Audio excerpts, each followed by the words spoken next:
Selamat siang, Bu. Saya Andra dari kelas 11 jurusan IPA yang menghubungi Ibu tadi melalui chat WA untuk melakukan konseling. Oh ya, selamat siang Andra. Bagaimana kabarmu? Puji Tuhan, sehat sih, Bu. Apakah suara saya terdengar dengan jelas ya Andra? Jelas kok, Bu, jelas. Oke, bagaimana dengan kabar kedua orang tuamu Andra? Sehat juga, Bu. Baiklah kalau begitu. Karena Andra mau konseling, sebelumnya Ibu izin untuk merekod ya, untuk arsip Ibu dan tidak akan Ibu sebarluaskan. Oke, Bu, boleh. Kalau boleh tahu, apa tujuan menghubungi Ibu dan meminta sesi konseling kepada Ibu? Saya itu membutuhkan sebuah saran, Bu, dan masukan. Tapi apa ya? Apakah Ibu tuh bisa membantu saya?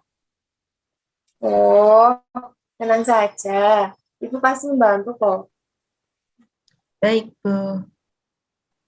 Baik, sebelum Andra akan menceritakan lebih lanjut tentang apa yang Andra keluhkan, sebelumnya Ibu mau bertanya, Andra sudah pernah melakukan sesi konseling individual sebelumnya atau belum? Hmm, belum sih, Bu. Baru pertama kali ini. Baiklah, Ibu akan memberikan beberapa informasi terlebih dahulu ya. Oke, Bu. Jadi, dalam proses konseling individual ini nanti, Ibu berharap Andra bisa aktif untuk menjelaskan dan mengutarakan apa yang Andra rasakan dan keluhkan, serta kita akan mencari solusi bersama-sama sehingga Andra bisa memecahkan permasalahannya sendiri. Jadi, di sini Ibu hanya akan mengarahkan, namun tetap nanti Andra yang menyelesaikan masalahnya. Gitu. Oke, Bu. Lalu untuk durasi konseling ini tuh biasanya berapa ya, Bu? Dalam pertemuan ini nanti kita akan dibatasi waktu. Kita akan melakukan sesi konseling mempergunakan waktu kurang lebih 20 sampai 25 menit. Bagaimana? Andra sudah paham? Oh, begitu ya. Iya, Bu. Saya sudah paham sekarang tentang proses konseling ini. Lalu, apakah Andra setuju untuk saya bantu melalui sesi konseling via daring ini? Iya, Bu. Sangat setuju. Baik, kalau begitu. Coba Andra bisa menjelaskan kan apa yang saat ini sedang Andra rasakan dan keluhkan. Jadi tuh prestasi saya tuh menurun, Bu. Oh, begitu. Memangnya sejak kapan prestasi kamu tuh mengalami penurunan? Sejak kapan ya? Kayaknya awal kelas 11 ini sih, Bu. Oke, lalu hal apa yang membuat prestasimu itu menurun, Dra? Jadi saya tuh merasa takut, terus cemas, Hmm, ragu-ragu bila ingin bertanya kepada guru gitu, Bu. jadi prestasimu itu menurun karena kamu sedang merasa tidak berani bertanya. Benarkah demikian? Iya, Bu, benar. Lalu, apakah ada hal lain yang ingin Andra katakan? Ada sih, Bu. Coba, coba sekarang kamu ceritakan pelan-pelan sama ibu. Saya tuh juga merasa jengkel dan malu, Bu. Jengkel dan malu. Iya, jengkel dan malu. Hal apa yang menimbulkan perasaan itu, Indra? Itu loh, karena Andra tuh sering dikata-katain sama temen kalau ingin bertanya kepada guru. Oh, seperti itu. Sepertinya kamu sedang merasa tidak percaya diri ya ketika ingin bertanya. Benarkah demikian? Iya sih, Bu, benar. Kalau ibu boleh tahu, hal apa sih yang kamu pikirkan ketika temanmu melakukan hal tersebut? Saya itu berpikir bahwa saya itu bodoh, Bu. Oh, jadi Andra itu memiliki pemikiran bahwa Andri ingin bertanya malah dianggap bodoh oleh teman-teman. Namun, bukankah berani bertanya itu adalah hal yang baik ya, Andra? Iya Bu, benar. Tapi ya itu tadi sih Bu, Andra tuh takut sama ragu-ragu untuk bertanya Bu. Kalau Ibu boleh tahu, apakah Andra sebelum memiliki perasaan dan pikiran ini juga tidak berani bertanya? Sebelumnya sih Andra merasa sangat aktif sih Bu dan berani bertanya tentang hal yang tidak Andra ketahui. Oke, baik. Jadi, Andra sebenarnya tuh anak yang aktif dalam hal bertanya serta memiliki prestasi yang cukup tinggi ya. Namun, semenjak awal kelas 11, Andra mulai mengalami penurunan karena mengalami perasaan yang takut dan ragu-ragu saat bertanya. Benarkah demikian? Iya Bu, benar sekali. Baiklah, Ibu menjadi paham akan inti dari permasalahanmu. Mari kita sama-sama menggali latar belakang dari permasalahanmu ini ya, Andra. Baik Bu. Oke, tadi kan Andra merasa takut karena dikata-katain oleh teman-teman saat bertanya. Nah, kalau respon dari guru Andra bagaimana saat Andra bertanya? Kalau respon dari guru sih tidak menjatuhkan Andra sih Bu, Tapi apa, Andra? tapi justru dari teman-teman itu Bu yang responnya tuh kurang enak didengar gitu loh. Baik, jadi Andra merasa bahwa respon dari teman-teman itu tidak mendukung Andra ketika bertanya pada guru. Benarkah demikian? Iya Bu, benar. Kalau Ibu boleh tahu, memangnya bagaimana sih respon teman-teman kamu saat kamu bertanya, Andra? Jadi tuh teman-teman tuh ada yang kayak menyelutuk dengan suara yang keras, terus ada juga yang berbisik-bisik tapi tuh sambil ketawa kecil. Terus tapi tuh mereka tuh terdengar gitu loh. Aku bisa mendengarnya.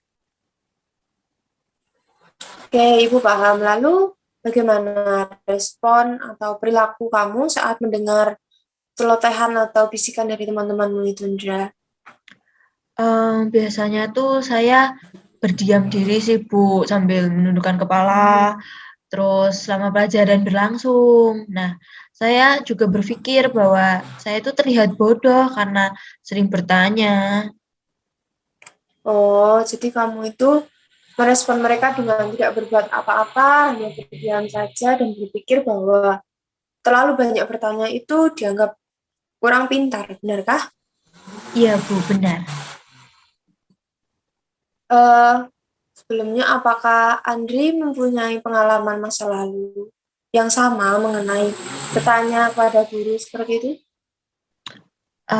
Ada sih Bu, ketika saya duduk di kelas 10. Nah, pada waktu itu kan Hmm. pelajaran matematika sama kimia kan Bu. Nah, saya itu menanyakan suatu hal kepada guru di kelas. Namun beberapa teman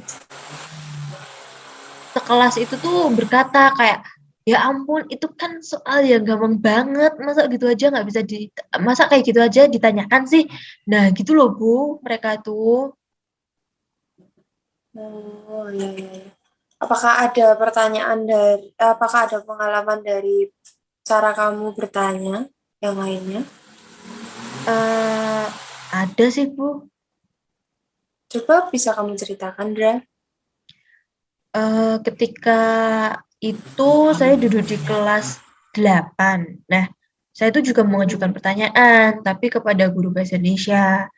Nah, beberapa teman saya itu malah menyeletuk dengan suara yang keras itu tadi, Bu. Seperti ini. Bodoh banget sih kamu, kayak gitu, Ibu. Oke, baik. Apakah masih ada pengalaman yang lainnya, Dra? Kayaknya masih ada sih, Bu. Ketika Andra duduk di kelas berapa ya? 7. Nah, pas itu tuh saya mengajukan pertanyaan juga kepada guru matematika. Nah, beberapa teman saya tuh saling berbisik sambil ketawa kecil gitu sih, Bu. Namun saya bisa mendengarnya. Mereka tuh berbisik-bisik dengan kalimat kayak memalukan sekali ya pertanyaannya, pertanyaan nggak level sama kita, hehehe, seperti itu, Bu. Oke, baik Indra. Dari ketiga pengalaman tersebut, kira-kira apa yang kamu lakukan saat mendengar teman-temanmu seperti itu?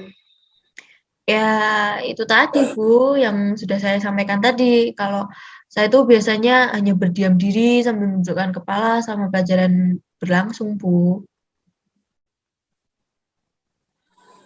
Hal apa yang membuat kamu memilih untuk berperilaku seperti itu, Indra? Eh, aku, saya memilih hal tersebut karena saya itu merasa lebih tenang, nyaman, dan tidak tertekan sih, Bu. Oh, ya, ya. Baik-baik. Ibu menjadi lebih paham dengan apa yang kamu rasakan dan kamu pikirkan selama ini.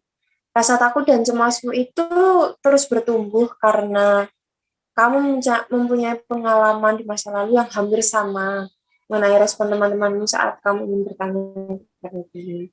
Lalu, responmu adalah berdiam diri sambil menundukkan kepala selama pelajaran berlangsung. Hal itu dilakukan karena kamu bisa merasa lebih tenang dan nyaman dan tidak tertekan. Iya, Bu, benar. Baik, Andra. Jadi kan Andra sudah menceritakan pengalaman masa lalu. Andra ketika ditanya di dalam kelas. Kalau Ibu boleh tahu, apakah ada pengalaman yang menyenangkan saat bertanya, Andra? Ada juga sih, Bu. Nah, sekarang coba kamu ceritakan pengalaman yang menyenangkan itu. Apa ya, pada saat Andra duduk di kelas 6 kali ya, Bu, itu tuh Andra memiliki pengalaman untuk bertanya, tapi kepada guru pelajaran olahraga mengenai sistem poin nih, Bu, tentang permainan bola kasti. Nah, pertanyaan saya itu berapa nilai yang diberikan pada penjaga bila berhasil menangkap bola secara langsung sebelum bola jatuh ke tanah. Nah, guru olahraga beserta teman-teman itu tuh memberi respon yang positif gitu loh, Bu, kayak, "Wah, pertanyaanmu hebat sekali." Mereka juga memuji pertanyaan Andri, Bu. Oke, bagus, Andra. Kamu bisa mengingat pengalaman tersebut. Apakah ada pengalaman yang lain? Ada, Bu, pada saat Andra duduk di kelas 4 SD. Nah, pada saat itu tuh, Andra bertanya kepada guru bahasa Indonesia. Pertanyaan Andra tuh kalau nggak salah tuh tentang, apa ya, menanyakan tentang kosakata baku dan tidak baku itu loh, Bu. Nah, terus respon dari guru tuh juga Hmm, positif dan teman-temannya juga positif kayak, "Hebat Andri, pertanyaanmu sangat membantu." Seperti itu, Bu. Oke, baik. Selain pengalaman bertanya, apakah Andra ada pengalaman menjawab pertanyaan dari guru mungkin waktu itu? Pengalaman menjawab ya, kayaknya malah waktu TK deh, Bu. Jadi tuh kayak guru tuh Hmm, menanyakan ke Andra, ke teman-teman juga sih tentang sebutkan hewan di laut. Nah, terus Andra tuh berhasil, bisa menjawab, pertanyaan tersebut dan menjawab 5 ekor hewan di laut. Nah, gitu, Bu. Terus mereka juga merespon dengan baik, "Wah, Andra ternyata pintar sekali ya, pandai ya." Seperti itu sih, Bu.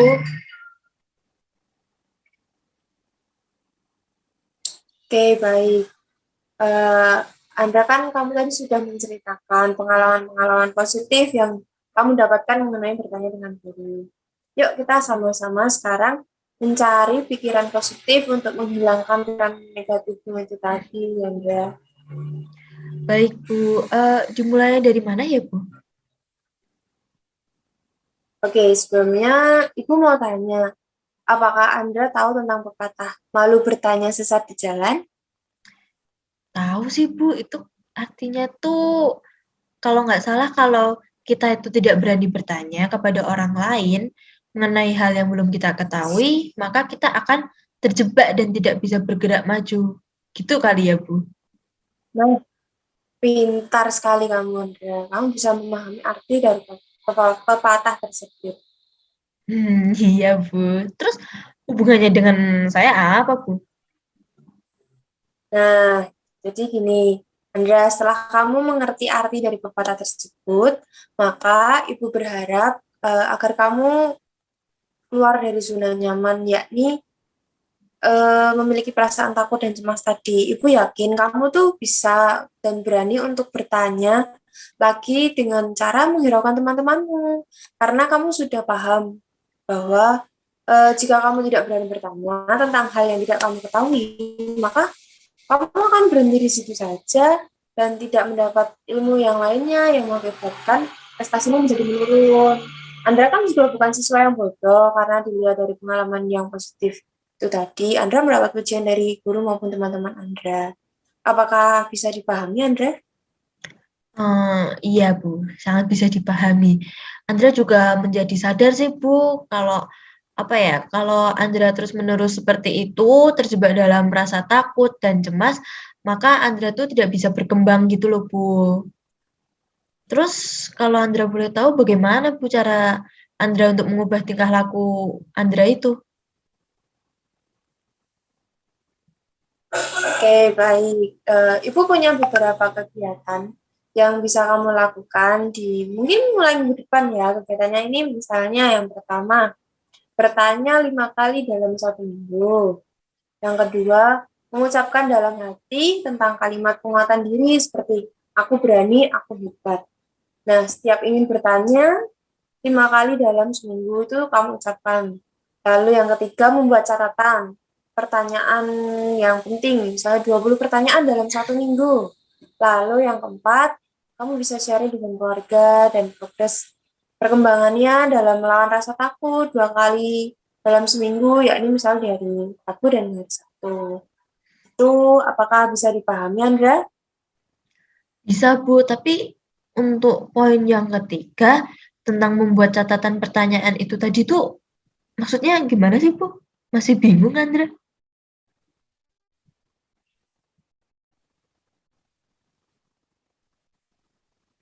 Hilangkan rasa takut saat ingin bertanya dengan cara belajar materi pada malam hari dan membuat catatan-catatan kecil mengenai hal-hal yang akan ditanyakan di sekolah.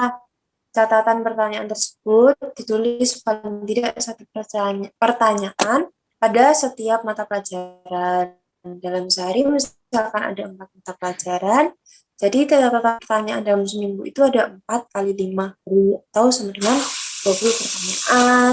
Tuh. Walah, begitu toh Bu. Nah, lalu kegiatan itu tadi tuh bisa Andra lakukan berapa lama Bu? Nanti Anda bisa coba dulu kurang lebih selama 1 bulan agar bisa kita lihat perubahan tingkah lakumu secara signifikan itu seperti apa. Oke Bu, siap, laksanakan. Apakah ada hal yang lain yang ingin Anda sampaikan atau ceritakan lagi? Sepertinya sudah cukup sih Bu. Baik, kalau begitu Ibu akan menyimpulkan pembahasan kita ya selama sesi konseling ini tadi berlangsung. Selama proses konseling berlangsung, Anda bercerita bahwa akhir-akhir ini merasa takut dan cemas untuk bertanya, karena kamu juga berpikir bahwa kamu itu siswa yang bodoh karena banyak bertanya. Hal yang membuat takut adalah respon dari teman-teman kamu yang tidak enak didengar. Perilaku yang kamu lakukan adalah berdiam diri sambil menundukkan kepala selama pelajaran itu berlangsung. Namun setelah konseling ini berlangsung, Andi menjadi sadar bahwa jika tidak berani untuk bertanya, maka prestasimu yang akan terus menurun dan rasa percaya dirimu tidak dapat berkembang. Maka dari itu, Ibu memberikan sedikit kegiatan yang bisa kamu terapkan selama kurang lebih 1 bulan agar kita bisa melihat perubahan tingkah lakumu dan bisa kita evaluasi bersama-sama. Iya Bu. Nah, sekarang Ibu akan menegaskan lagi. Apakah Andra yakin akan melakukan kegiatan yang Ibu berikan tersebut dengan konsisten? Sangat yakin Bu. Andra akan melakukannya. Oke, kalau begitu Anda harus tetap semangat dalam mengikuti proses belajar. Jangan takut lagi bertanya. Pokoknya hiraukan saja perkataan teman-temanmu itu dan percaya kalau diri kamu itu bisa. Oke, Bu. Terima kasih ya, Bu. Siap, jika nanti Andra mungkin mengalami suatu masalah lagi, pasti nanti Ibu akan bantu. Oke, Bu. Terima kasih. Ya, sama-sama. Kalau begitu, Ibu tutup ya sesi konseling hari ini. Saya matikan room Zoom-nya. Sampai jumpa. Ya, Bu. Sampai jumpa.